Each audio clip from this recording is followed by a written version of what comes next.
This is the MJA. Sorry for the hiatus. We're back, and we're here to talk about the week in review. We're a little behind, so we're just going to start with a week ago and move our way up.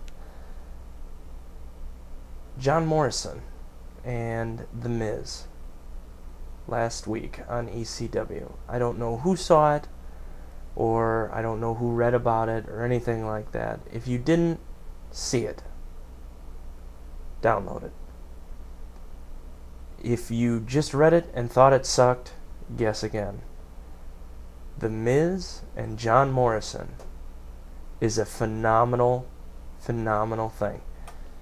You can put these two together, and it's instant gold in terms of mic skills and in terms of mat wrestling and the ability to move a match.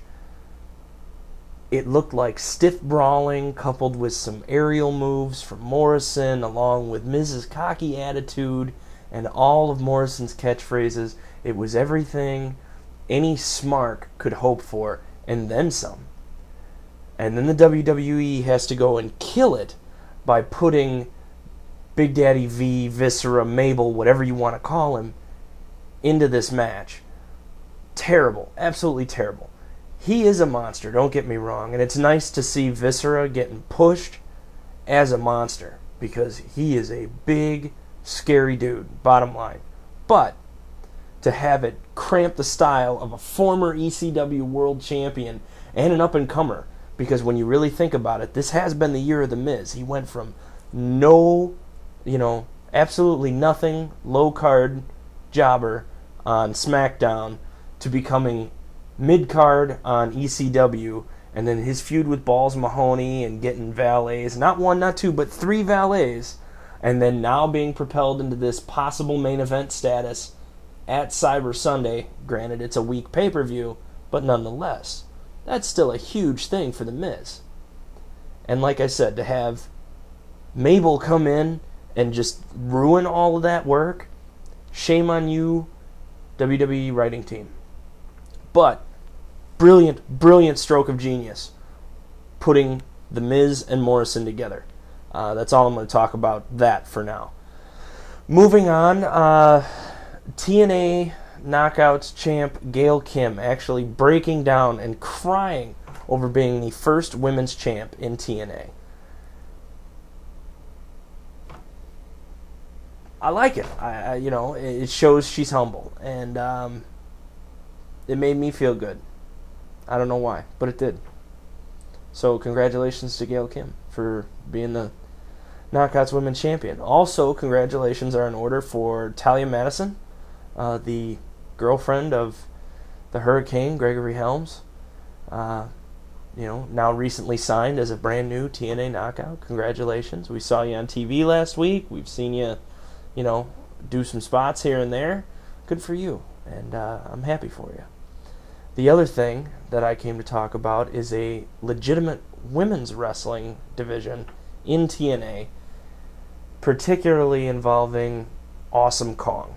Awesome Kong, for those of you who don't follow indie leagues or anything like that, is a character called Amazing Kong.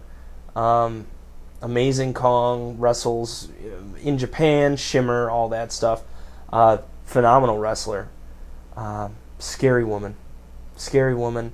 Sick power moves if you've never watched her wrestle. She could show Batista a thing or two about the sit-out powerbomb. She really could. She is a credible threat in a women's division, and it's really nice to see a women's division that actually pushes the wrestling aspect and not the, oh, I'm going to have a pudding match on a pole, and then you can lick the spoon and spank me later. I don't like that. If you're going to push wrestling. Don't push blondes, bimbos, and breast implants all in the same show. Give me wrestling. I like Jazz. I like Victoria. I like Mickie James. Alright? Amazing Kong, or Awesome Kong, or whatever you want to call her, is a great addition to any women's division or any women's company period. And I really hope that somebody out there sees this and tries to find anything they can on Amazing or Awesome Kong, whatever you want to call her, because she's great. And you can also look her up on MySpace. She's phenomenal, and you'll dig it.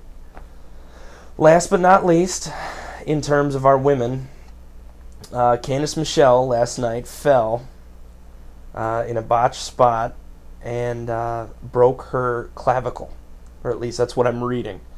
I saw the fall while I was watching Raw, and it looked scripted at first, but then they kind of just went on too long with it, and who knows how they were playing it. You can never tell with Vince anymore whether or not he's trying to play on your emotion, or if they're legitimately concerned about a guy, or if they're even, pushing an angle. You never know. Candice Michelle's fall looked pretty bad. She tried to do, a fall, and she ended up tripping and fell just straight on her face. I'm amazed that she didn't get any, bruising up in this area. But yeah, I guess she broke her clavicle. And for those of you who don't know your anatomy, your clavicle is your collarbone here. It's a pretty strong bone, so that was a pretty strong fall. And I guess she's out for 2 months. So as much as I like Beth Phoenix, who's apparently a Shimmer alum, which I didn't know until yesterday, Beth Phoenix is going to keep that belt, warm at the very least, for 2 months until Candice Michelle can come back and attempt to re-challenge her for that belt. Maybe in the meantime we'll see Mickie James get a push again. Who knows? Might be nice. But that's all I got. Miz and John Morrison and women galore. Good stuff. And look forward to, making more of these. Catch ya.